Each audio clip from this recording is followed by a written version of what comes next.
All right. Hello, class. Welcome to the week 3 lecture. I'm making this video because for our Wednesday class, I understand there were some audio issues on your end where you couldn't exactly hear what I was saying. So I thought that I would make this video that covers all the content for week 3 that we covered in class. So that's both Wednesday and Friday, so that you can watch this video and get all the information that I'm trying to relay to you for the week 3 content. Now, keep in mind, this does not alleviate the need for you to continue to read your textbook, read your supplemental reading materials, read everything that has been provided to you in LoudCloud for you to read on this topic, and go out and search the web and find other books and whatever you can get your hands on to read. I know your schedules are busy, you've got multiple classes, but if you have the time to read additional material on this, it's only going to expand your understanding of the topics we're covering.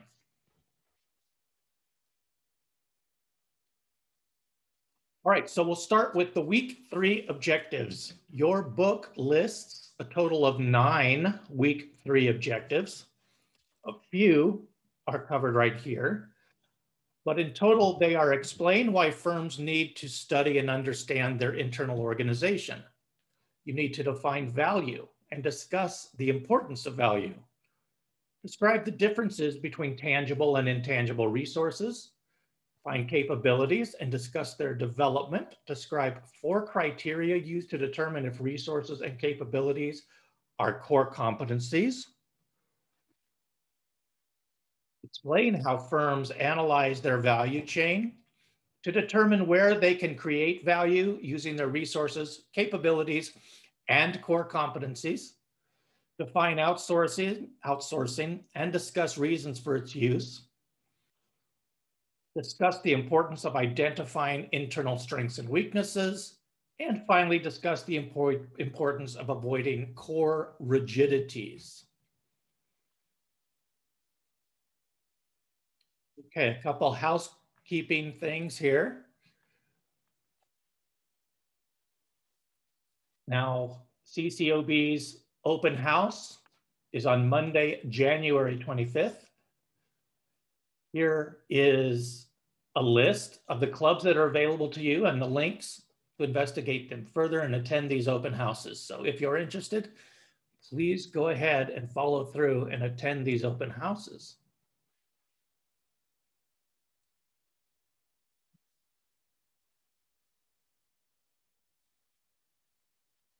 Here, there is a free assessment you can take to evaluate your strengths as an ally in the workplace. And this was developed by a friend of mine who is a consultant who develops high-performing teams. I've taken the assessment myself. It seems to be pretty good. So there's no pressure to take this. This is not a graded assignment. But if you'd like to take it, I've provided the link for you, and you can see what your strengths are and how you get along with others, how you build teams, how you work together with other individuals. And in this case, being an ally means being an ally to your teammates, to everyone that you work with.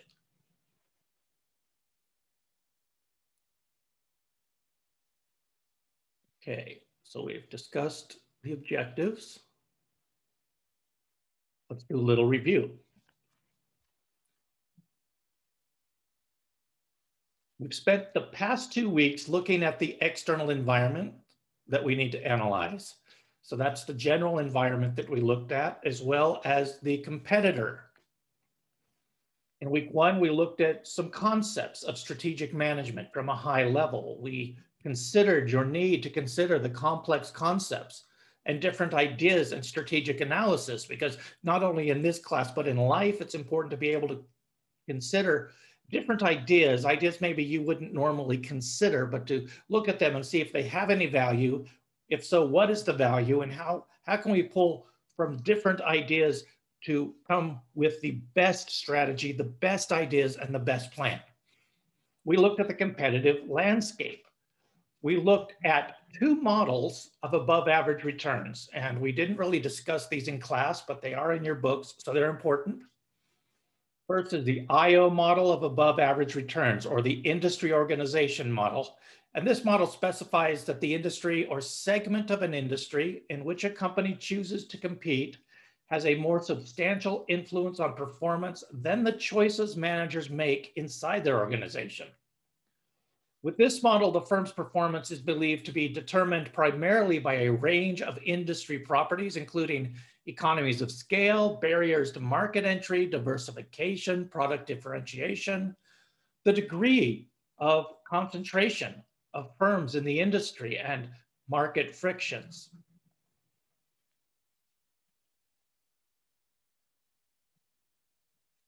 The other model we looked at was the resource-based model of above average returns.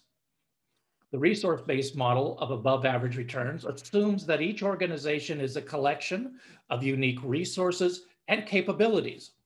The uniqueness of its resources and capabilities is the basis of a firm's strategy and its ability to earn above average returns. Firms use both the IO and the resource-based models.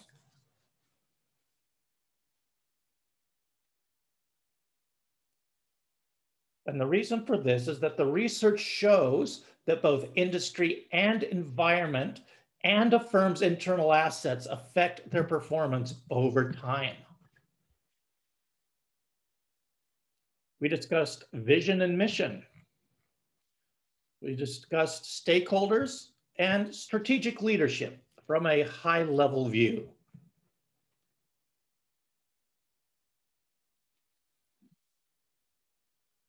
In week 2, we looked at the external environment. We learned that there were 4 steps in an internal environmental analysis. They are in order: scanning, monitoring, forecasting, and assessing. And we discussed that forecasting was the most difficult step because it's where you're trying to predict what's going to happen in the future.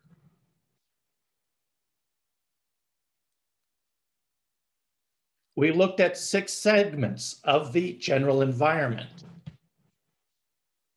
They were demographic, economic, political and legal, sociocultural, global, and the sustainable physical environment.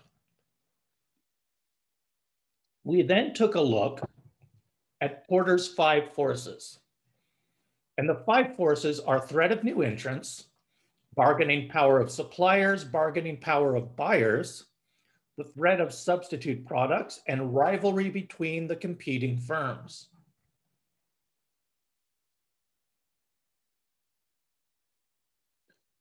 We also looked at interpreting industry analyses, strategic groups, competitor analysis, very basic level of competitor analysis, and ethical considerations. This week, we'll start to discuss the internal organization, or what we call an internal analysis. That will include us looking at resources, capabilities, core competencies, and competitive advantage.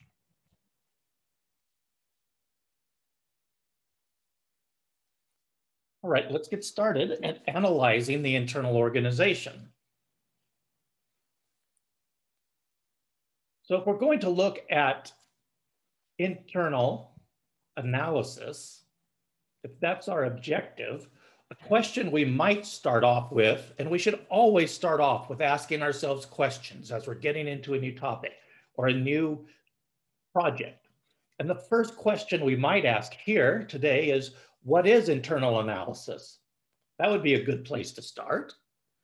And then we might ask, why is internal analysis important? Those might be a couple really great foundational questions that we would want to ask ourselves. So an internal analysis examines your organization's internal environment to assess its resources, competencies, and competitive advantages. Performing an internal analysis allows you to identify the strengths and weaknesses of your organization. And this knowledge then aids the strategic decision-making of management while carrying out strategy formulation and the execution process.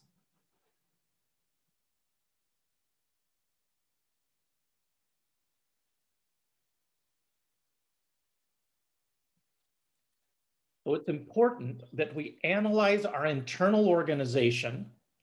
Once we've analyzed the external general environment, once we've analyzed our competitors, it's then important that we analyze our internal organization and put all this data together, all this information, to see what we think is happening in the market, where we think we need to go to achieve competitive advantage and above average returns, and what we as an organization need to do. What is our strategy going to be to get from point A to point B? This graphic is from your book. It shows the components of an internal analysis. And as we look at each of these pieces in the process this week, keep in mind that we need to keep a global mindset and analyze, understand, and manage our organization in ways that are not dependent on assumptions of a single country or a single culture or context. As an example, we might have a very collaborative leadership style that we're employing in our company. And if we take our company and we open an office overseas somewhere in a culture that is more of a command and control culture, we can't just impose our leadership style, our management style on them, expecting them to change, because then we're taking our collaborative style and imposing it in a command and control way. What we need to do is formulate a strategy.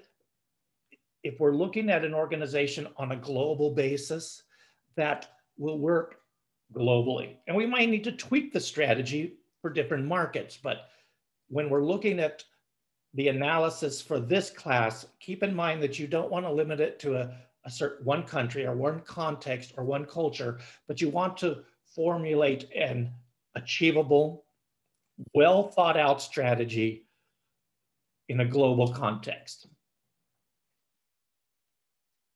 Also, we need to analyze the internal organization or the firm's entire portfolio of resources and capabilities.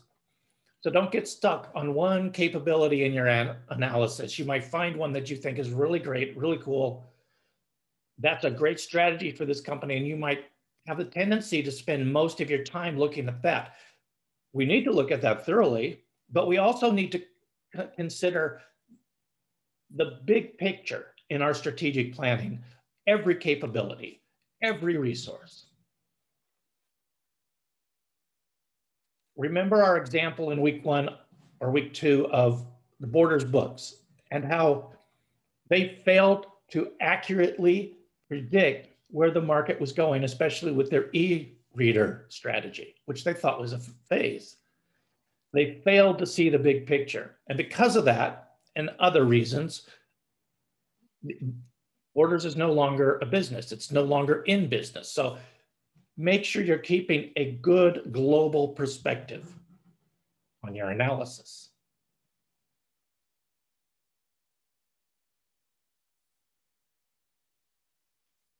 So what is an internal analysis?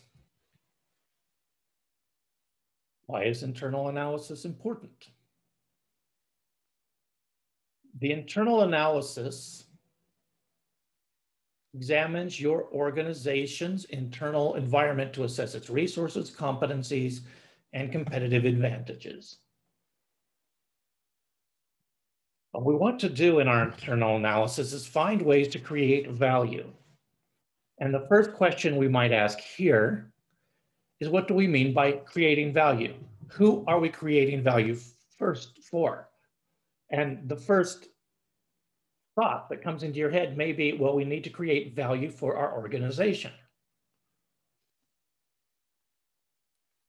Well, that's true in the context of strategy, in the context of forming a business strategy. We're not trying to create value for the organization, although if we create value, well, it will add value to the organization. But what we're trying to do is we're trying to engage in an irreversible process, which gives a resource's order greater usefulness to other humans. Value is created by innovatively bundling and leveraging the resources of an organization for capabilities and core competencies. So the value we're trying to create is value for our customers, value for our consumers. And the act of creating value means you take your resources from a state of entropy, or we can call it chaos, and we're giving it order. We're giving it purpose. We're setting it in a certain motion and putting it to a specific use so that it creates value for our customers.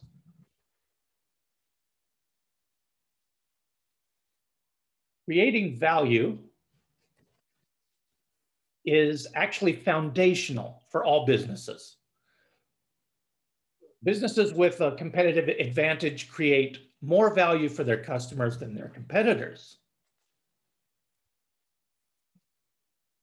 Again, think of our Barnes & Noble versus Borders example, and which one created more value for their customers in the long term?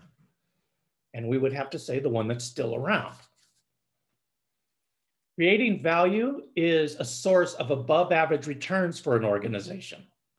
It can be created through low cost. It can be created through differentiated features of your products or services, or the way you conduct a business, or it can be a combination of these. One article in Entrepreneur magazine, which was called 7 Ways to Add Value to a Company, came up with these. Number 1, the faster the better.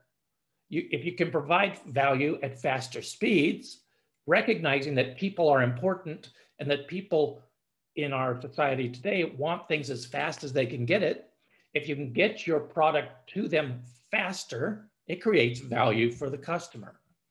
You can offer better quality than your competitors. And remember that quality is whatever your customer says it is. You can look for ways to add value to everything you do. Number 3, step it up from your competitors so that you're seen as adding more value to the customer's investment. Number 4, you can increase convenience. Make it convenient for customers to purchase and use your product or service. 5, you can improve customer service. And this is the big one. People are impacted by the warmth, the friendliness, the cheerfulness, the helpfulness of customer service. And great customer service can be a very strong competitive advantage. Changing lifestyles is another one. Number 6, we need to be aware of how lifestyles are changing, and they change rapidly, and the impact they have on customer purchasing behavior.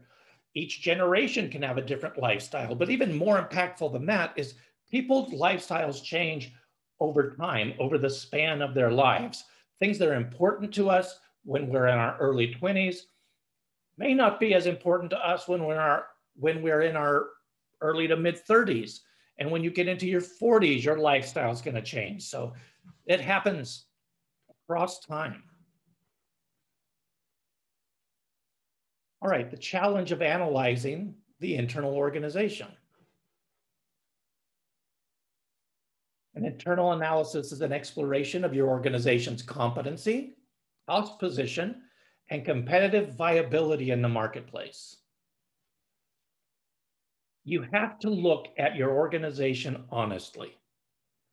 You have to look at its strength and competency. Some signs of a strong and competent organization is they use updated technology. It's able to meet its financial needs. And a strong organization has a solid brand identity built upon expertise, capabilities, and resources that are within the organization, that the organization actually has. If we're looking at organizational weakness, a weak organization is one that uses outdated technology, lacks expertise, or is working with deficient assets.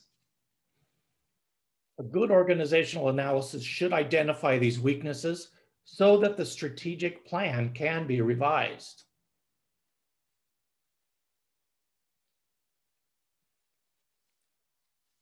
Let's talk a little bit about cost position and opportunity. So an internal analysis should determine the cost position of your organization in your industry market and your potential to attract and engage new business opportunities.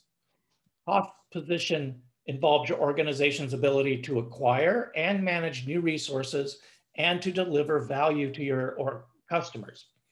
So it will be a combination of your ability to acquire new resources, to manage them, and the value you create for your customers in providing your product or your service to them at a reasonable price, a price that speaks value to them, a price that where they feel that it is actually worth paying that money for the value that you are giving them.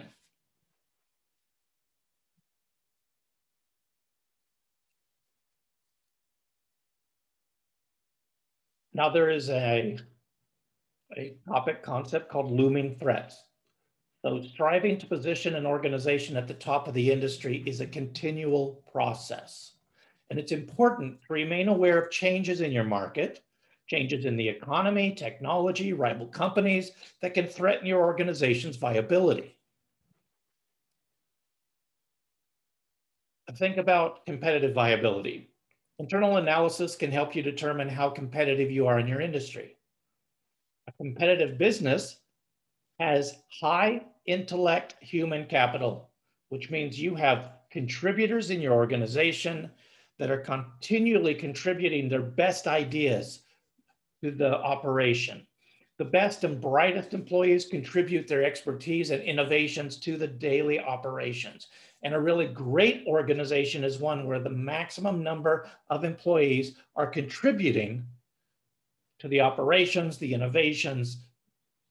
So that's why a continual development of every single employee in the organization every day is vital to stay competitive and achieve consistent above average returns. Because if everybody is developing every day, everybody is growing in their mental complexity, they're growing in their abilities, they should be growing in their ideas, because as they grow in mental complexity, they're able to consider a wealth of different viewpoints, and that can only benefit an organization.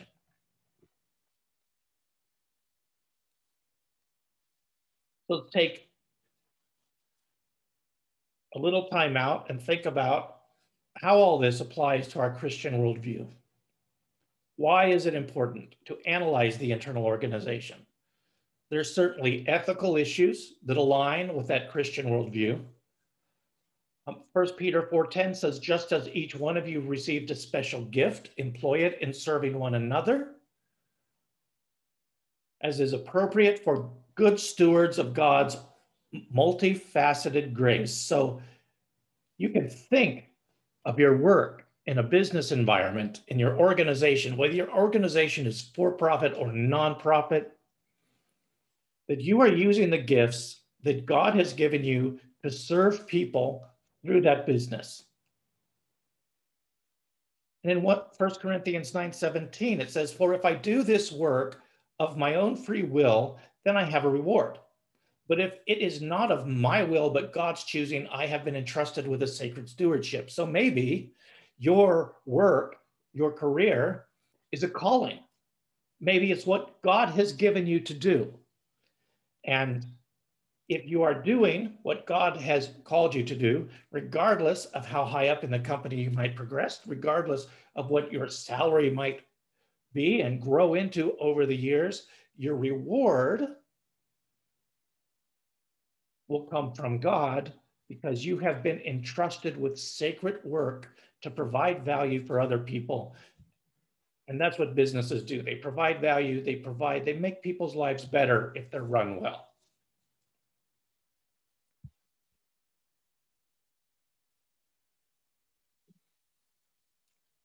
All right, moving on, we're going to talk about resources, capabilities, and core competencies. They are the foundation of building competitive advantage.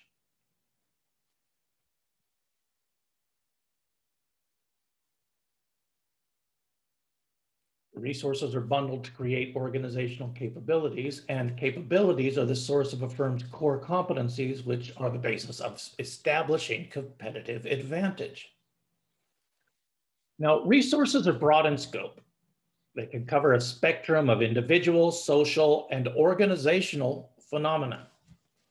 Some resources are tangible, some are intangible. Tangible resources are assets that can be observed and quantified.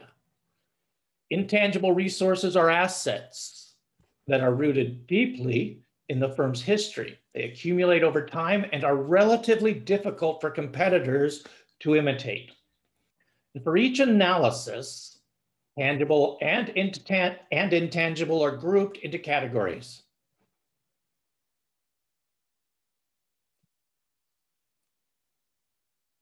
The four primary categories of tangible resources are financial, organizational, physical, and technological. The three primary categories of intangible resources are human, innovation, and reputational.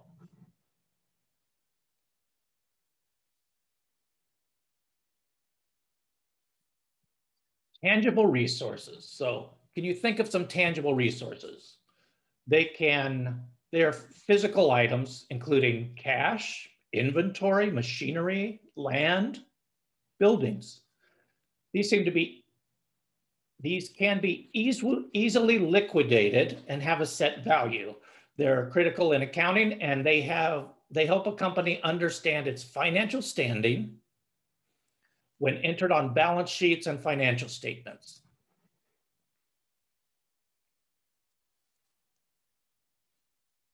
So these categories, financial can include categories of tangible assets. Financial can include capacity to borrow, ability to generate funds through internal operations. Organizational category will include the formal reporting structures that are in place in your organization. Physical can include the sophistication of a firm's plant and equipment and the attractiveness of the business's location. It can include distribution facilities and physical inventory. Technological category of a tangible asset is the availability of technology-related resources, such as copyrights, patents, trademarks, and trade secrets.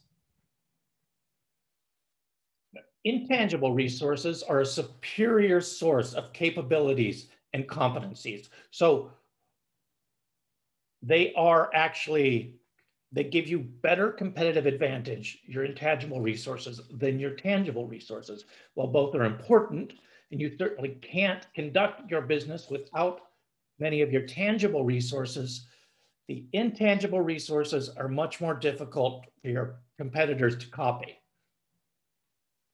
Intangible resources are not on the balance sheet, like the value of your equipment would be. They're less visible. They're more difficult for competitors to understand or purchase or imitate or substitute. The more unobservable a resource is, the more valuable it is in creating a capability. So categories of intangible resources. Under the human category would be the knowledge, trust, skills of your people, the ability to collaborate. Under innovation, we have ideas, scientific capabilities, capacity to innovate. And under reputational, we have your brand name, which is so important. Perceptions of product quality, durability, and reliability, and positive reputation with stakeholders such as suppliers and customers. Moving on to capabilities. Organizational capabilities are the unique combination of skills, processes, technologies, and human abilities that differentiate a company. They're the criteria for organizational design decisions. They're things that will differentiate the organization and help to execute strategy. And the organizational capabilities are the link between the strategy and the organizational requirements that the strategy demands. So some attributes, a checklist of organizational capabilities. Your organizational capabilities should be first unique. Integrated combination of skills, processes, and human abilities. They're not simple programs or technologies that can be copied from or copied by other companies. So they should be unique. They should also be internal, created and housed inside your organization. They're not bought or conferred by regulation or location or monopoly. Rather, they are developed, refined over time, and protected internally. And finally, they should be differentiating for your organization. See, factors that differentiate the organization and provide competitive advantage. So this is important as there are many things at which a company should be good at and its competitors, but just a few where you really, really need to be better than your competitors. So capabilities can be competition-based, they can be innovation-based, they could be marketing, distribution-based, or professional services-based. Ingredients of a capability. Capabilities need to be strategic. Not an activity, but the strategic plan that drives your activity. They should be homogeneous, that meaning they fit each other, and they should be aligned so they support each other. So strategic, homogeneous, and aligned. 7 steps. Here's 7 steps to identifying capabilities. Number 1, identify external strategy forces. That's composed in your external analysis and your competitor analysis. Then identify internal strategy forces. Number 3, set your strategic priorities based on all the data that you're getting in. Number 4, determine the set of capabilities affecting strategic priorities. Number 5, we'll define the structures. Define what structures will be created, what processes we need to develop, who are the skilled people, and how they will be rewarded to create a sustainable capability. Number 6, we'll explain the organizational implications of the capabilities. We must be able to explain it. And number 7, we have to establish metrics for gauging our process, our progress. Because if we cannot measure it, then it's not going to be much use to us because we won't be able to tell whether it's successful or not, or whether it's driving customer value. Now let's move on to core competencies. Core competencies are capabilities that serve as a source of competitive advantage for a firm over its rivals. Core competencies distinguish a company competitively and reflect its personality. They emerge over time through an organizational process of accumulating and learning how to deploy different resources and different capabilities. So is the capacity to take action. Core competencies are the crown jewels of your company. The activities the company performs, especially when compared to competitors, and through which the firm adds unique value to the goods or services that it sells to customers. Core competencies are not what you hope to be good at. They are what you are actually good at, and that's very important. So what are some examples of core competencies? Innovation can be one. Excellent customer service could be another one.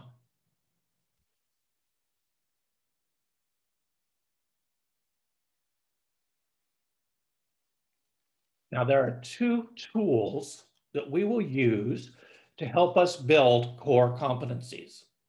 The first tool is the 4 criteria of sustainable competitive advantage. The second tool is called value chain analysis.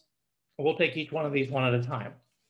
The 4 criteria of sustainable competitive advantage.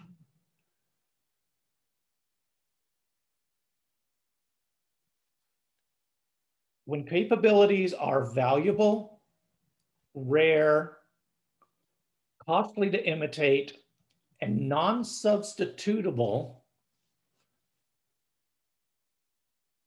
they are elements of a sustainable competitive advantage. Take each one of these in turn.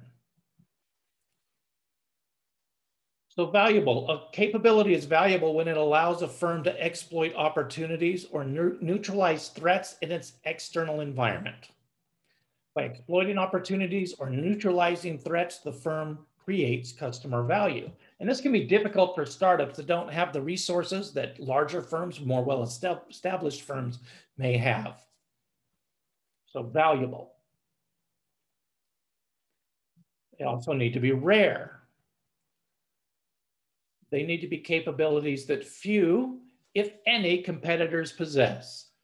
The best scenario is if you are the only one that possesses this capability.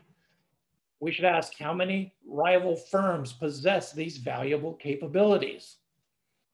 When capability is possessed by many rival firms, it's unlikely to become a core competency for any of them.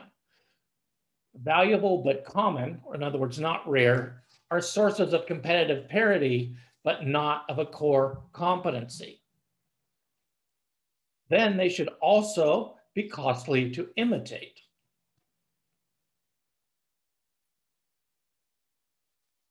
Capabilities that other firms cannot easily develop. Costly to imitate core competencies are developed by one reason or a combination of 3 reasons. Historical, maybe a unique and a valuable organizational culture or a brand name. They may have an ambiguous cause, which means the cause and use of a competence are unclear. An example would be Southwest Airlines. They have a great culture, and their culture has been very difficult for other organizations to duplicate. Social complexities or interpersonal relationships, trust, and friendship among managers, suppliers, customers. The result, basically, this is talking about the result of complex social relationships, and organizations, which are known as deliberately developmental organizations, often have this social complexity.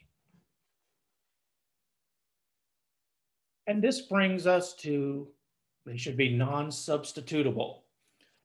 A non-substitutable capability is one that does not have strategic equivalence.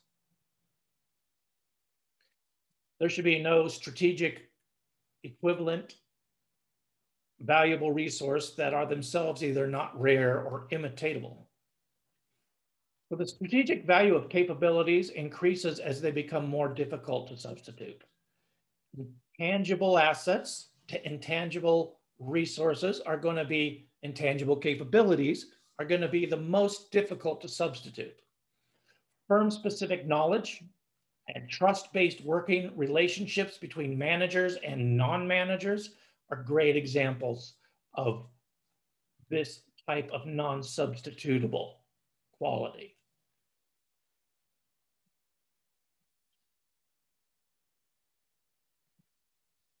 So those 4 items include the 4 criteria of sustainable competitive advantage.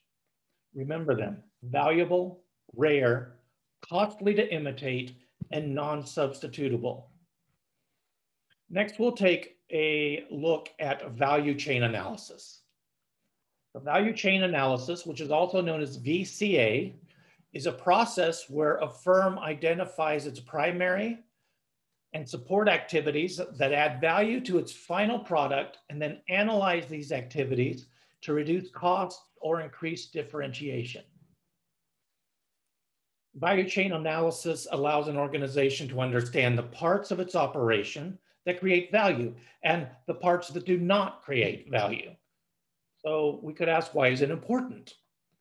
It's important because An organization only earns above average returns when the value it creates is greater than the costs it incurred to create that value. On the slide here, you see Porter's value chain model. It includes the primary activities, inbound logistics, operations, outbound logistics, marketing and sales, and service. But it also includes the support activities, your human resource management, technology, procurement, the infrastructure of your firm. You may often hear of certain departments in an organization that are referred as non-revenue generating. But that doesn't mean that they're not important. Too often, in some organizations, departments are not valued if they're not creating revenue.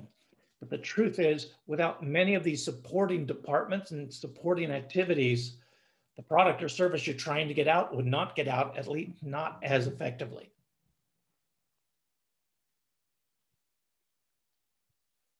So the value chain is a template that firms use to analyze their cost position and to identify the multiple means that can be used to facilitate implementation of a chosen strategy. Value chain activities or tasks the firm completes in order to produce products and then sell, distribute, and service those products in ways that create value for customers. And we can substitute products for services as well. In other words, when I say products, we can also think services. Support functions include the activities or tasks that the firm completes in order to support the work being done to produce, sell, distribute, and service the products the firm is producing. The firm can develop a capability or a core competency in any of the value chain activities and in any of the support functions. And so when it does so, it has established an ability to create value for customers. But think of this, you could develop a core competency in your HR department. Maybe your HR department has developed some capabilities and some ways of doing things and ways of looking at the workforce in ways that are different from your competitors, that make you a preferred employer because of how employees get treated, because of how they get developed constantly over time. That would be an example. Marketing can become a core competency. So any of these areas you can develop these core competencies in. To become a core competency and the source of competitive advantage, a capability must follow the firm to either perform an activity in a manner that provides value superior to that provided by your competitors, or perform a value creating activities that your competitors cannot perform. So what should a firm do about value chain activities and support functions in which its resources and capabilities are not a source of core competency?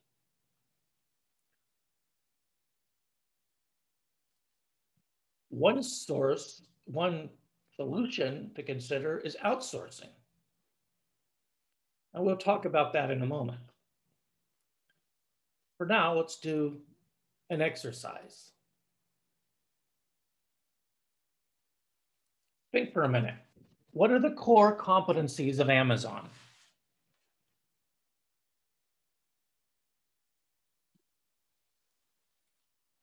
Now, there's many models of core competency. We're going to look at one produced by this randcord.org, but I want you to think in terms of the 4 elements that we've talked about regarding what makes up a core competency. We're talking value, we're talking rarity, we're talking costly to imitate, and non-substitutable. So think about those and what are the core competencies of Amazon? Go ahead and pause this video, write down a few things that you think are core competencies, and then we will continue.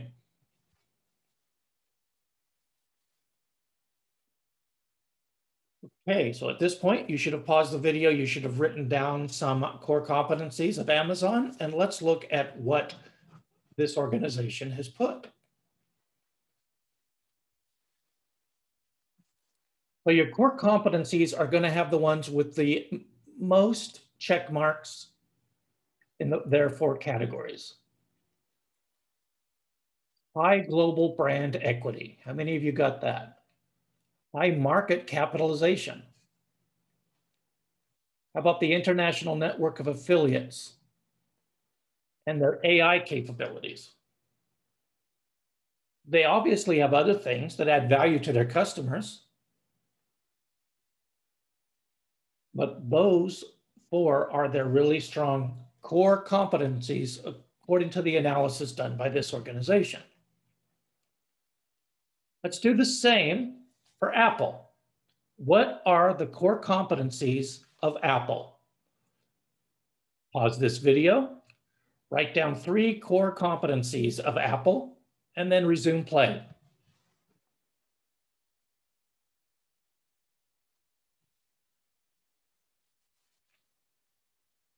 All right, so you've written down what you believe are the core competencies of Apple. Here's what this organization has come up with, and they've come up with a good 6 strong core competencies there at the bottom. Globally popular premium brand, no doubt about that. System set up for rapid innovation. An ecosystem of complementary products, very, very true. Access to user information, artificial intelligence capabilities, again, AI, and global distribution and sales network. How many of you got that or any of those? All right, we're going to look at one more. Different type of industry here.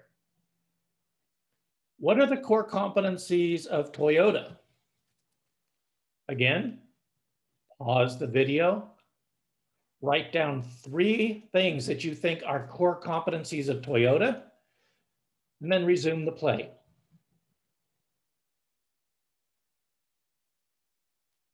All right, you're back, and you've written down 3 core competencies, or what you think may be 3 core competencies of Toyota.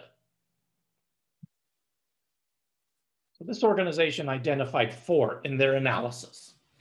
Technological expertise based on a history of relevant research and development. Access to support from diverse businesses via the Toyota Group. Capacity to compete based on cost and price via the Toyota Way.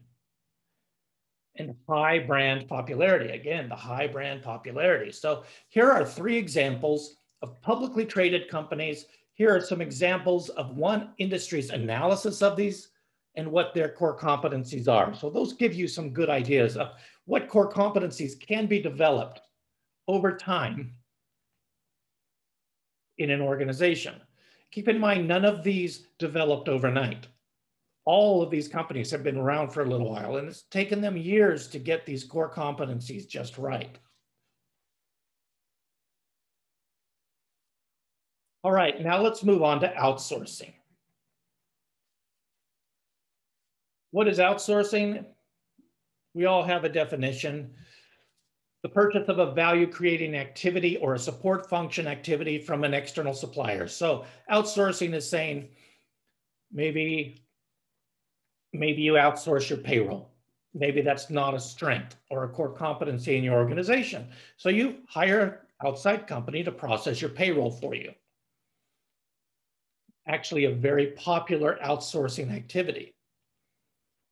Firms engaging in effective outsourcing increase their flexibility, mitigate risks, and reduce their capital investment.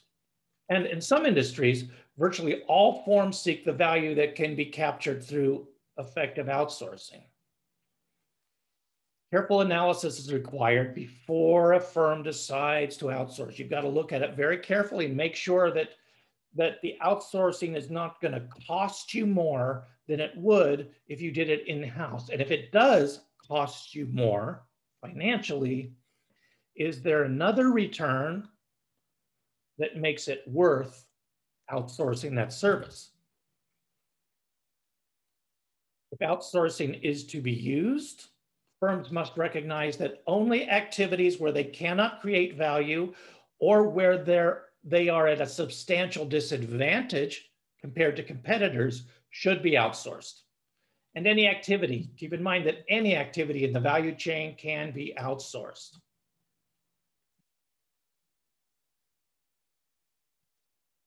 Outsourcing can be effective because few, if any, organizations possess the resources and capabilities required to achieve competitive superiority in each value chain activity and support function. For example, research suggests that few companies can afford to internally develop all the technologies that might lead to a competitive advantage. So by nurturing a smaller number of capabilities, a firm increases the probability of developing core competencies and achieving a competitive advantage because it does not become overextended. So it becomes important for a firm to identify where it can develop core competencies if it doesn't have them already. In what areas can it develop core competencies? And focus on those and consider outsourcing other areas. Also, by outsourcing activities in which it lacks competence, the firm can fully concentrate on those areas where it has potential to create the highest value. Are there concerns associated with outsourcing? There's two significant ones. There's the potential loss in a firm's ability to innovate and the loss of jobs within the local firm.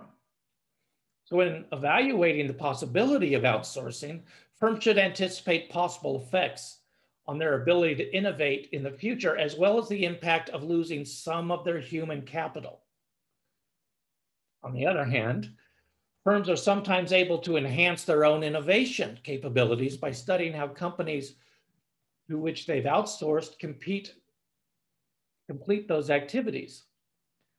And an example of that is Barnes & Noble has outsourced their coffee shop, their cafe. Now, they could take two approaches. They could say, we are permanently outsourcing this to Barnes & Noble. They're the ones who are experts in running a cafe. We're the experts in books. So we're just going to engage in this partnership, build the trust, and let them do this part of the business for us.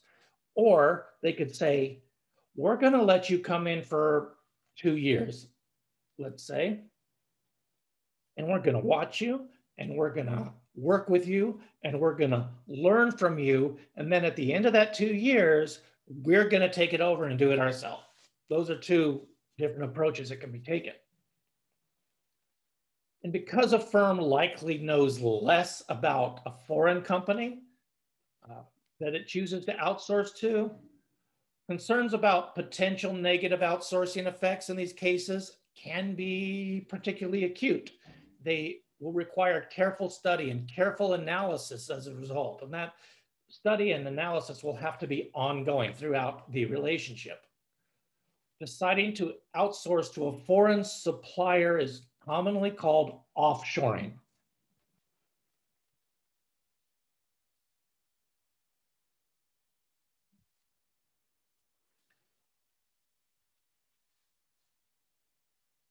So we've looked at competencies, strengths, weaknesses, and strategic decisions.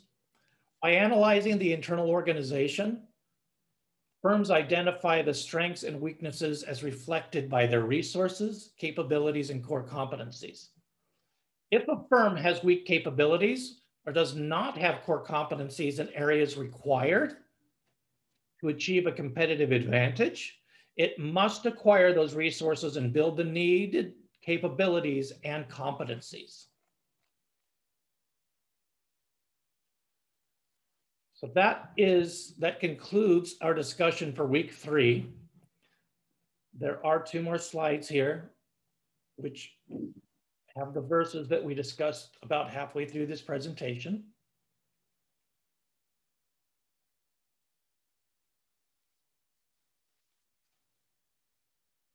I hope that this slideshow and this video is going to be helpful to you, period. Please let me know if it is helpful to you. And we'll continue to see in class and continue to log into the Zoom classes as well. And we'll see you soon.